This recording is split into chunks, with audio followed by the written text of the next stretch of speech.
tapos mambabarat ka ng presyo. Ito, timing belt. Timing belt replacement mga kaibigan para sa Epson L360. Mura lang itong timing belt actually.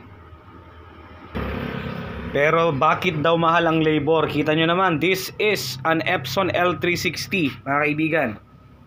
Ganyan po katrabaho ang timing belt replacement. You know? Maski ang tawag dito yung isa, sensor film, no? Ganyan po ka-tear down. Nakikita lahat. So, pag paumanhin, pero may kamahalan ng labor sa ganito, mga kaibigan. Matrabaho to. Alright, kailangan din ng tao dito. Kakailanganin mo ng taga-alalay dito kung sakali. Ako mag-isa lang kasi. Pasensya na, pwede ko sanang i-tutorial to mga kaibigan, pero hindi ko nagawa yung video kasi nga wala tayong tripod. Buti sana kung meron tayong tripod. Hassle kapag ka video pa.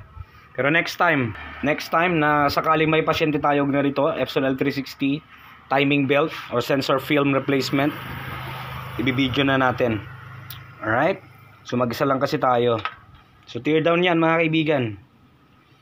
Timing belt kasi naputol yung timing belt nya. So ito yung binili ni client. We just hope na parehas lang din sila, no? L3110 naman kasi to. So yan, papalitan natin to. Kalain mo yan, no?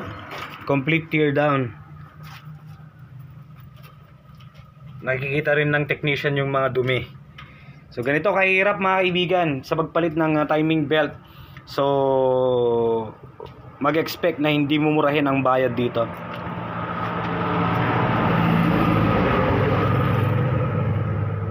Complete tear down kasi siya.